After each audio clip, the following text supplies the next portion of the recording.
जय भोलेनाथ। आज से एक नया क्रम चालू करेंगे जिसमें एक कहानी भी सुनाएंगे। आज की कहानी एक तपस्वी बाबा की है। तपस्वी बाबा जो ईश्वर के प्रेम में मग्न रहते थे। रात दिन मंत्र जप करना, ईश्वर में मग्न रहना, जो मिले सो खा लेना और नहीं मिले तो जय श्री राम करके आगे बढ़ जाना। यही उनकी दिनचर्या थी। जब तक मन लगता किसी स्थान पर रहते, नहीं तो आगे बढ़ जाते। एक दिन जब सुबह सुबह अपनी पूजा भक्ति से वो उठे तो उन्हें कुछ भूख सी लग रही थी, पर पैसे तो जमा करते नहीं थे, मनमौजी थे। जो मिलता सो खा लिया, नहीं मिला तो जय सिया राम। पर भूख लग रही थी। इसी क्रम में जब वो चले जा रहे थे, ईश्वर से बातें करते, ईश्वर का ध्यान करते, गुनगुनाते, तो उन्हें एक दुकान दिखी जहाँ जलेबियाँ तली जा रही थी। सुबह सुबह का समय, आग में भट्टी की आग जल रही थी, जलेबियाँ तली जा रही थी, सुगंध चारों तरफ फैल रही थी। बाबा का मन हुआ जलेबी खाने का, पर पैसे नहीं है, ये सोच के चुप हो गए। फिर सोचा चलो आग ही ताप लेते हैं, कुछ खुशबू ही ले लेंगे। खुशबू लेने में तो पैसे नहीं जाते, आग तापने में तो कोई दिक्कत नहीं। जाके भट्टी के पास खड़े हो गए, गरम गरम जलेबियों की खुशबू लेने लगे। हाथ ताप रहे थे, तभी हलवाई के मन में कुछ आया। उसने एक दोने में दूध और जलेबी ला के बाबा को दी। बाबा ने कहा मेरे पास पैसे नहीं है बेटा। उन्होंने कहा आपसे पैसे नहीं मांग रहे, आप तो प्रेम से आइए, बैठिए और खाइए, अपना आशीर्वाद दे के चले जाइए।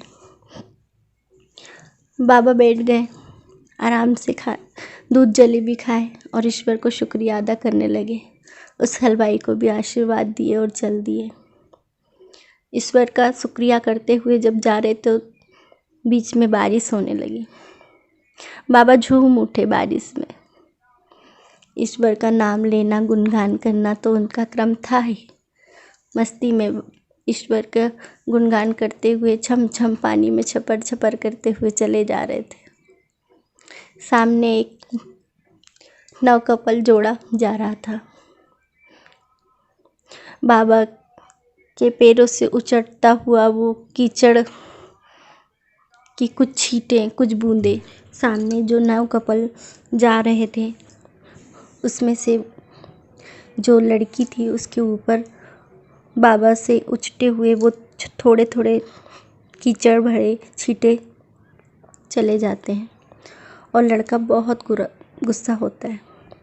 इतना गुस्सा उस लड़के को आता है कि बिना कुछ सोचे समझे वो बाबा की बहुत धुनाई कर देता है, लाते घुसे सब मारता है और चला जाता है। बाबा हैरान परेशान थे, उन्होंने कुछ भी जानबूझ के नहीं किया था। ईश्वर का धन्यवाद कहते हैं, बोलते हैं कि वाह रे वाह, वाह प्रभु, क्या लीला आपकी। सुबह भूख लगी थी तो जलेबी के साथ दूध भी दे दिया था और अभी बेवजह लाते घुसे भी खिला दी। ईश्वर आपका जवाब नहीं, आप क्या करते हो क्या नहीं पता नहीं। और फिर अपने क्रम में बैठ गए। इधर लड़का आगे बढ़ा और उसका पैर स्लिप हुआ, वो बीमार पड़ गया। उधर वो हलवाई बाबा की दुकानों में इतनी भीड़ रहने लगी कि लोग लाइन लगा के खड़े होते थे। क्रम आगे चलता रहा। लड़की के मन में आया कि हो ना हो ये सब जो हो रहा है वो सन्यासी बाबा के साथ किए गए बुरे बर्ताव के कारण हो रहा है। उसने अपने ससुर से कहा और ससुर जी पता लगाते हुए उसी सन्यासी बाबा के पास पहुँचे।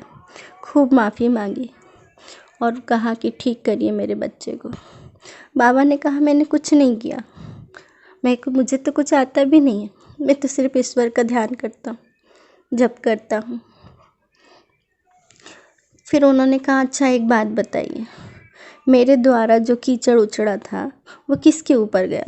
तो बोला कि बहू के ऊपर। तो आपके बेटे को क्रोध क्यों आया? क्योंकि बेटा अपनी पत्नी से बहुत प्रेम करता है, ऐसा उन्होंने आंसर दिया।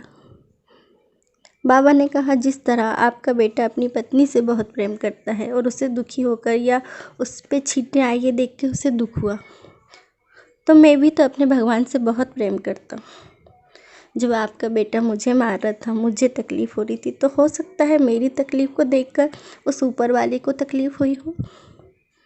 मांगना है माफ़ी तो उससे मांगिए, मुझसे नहीं।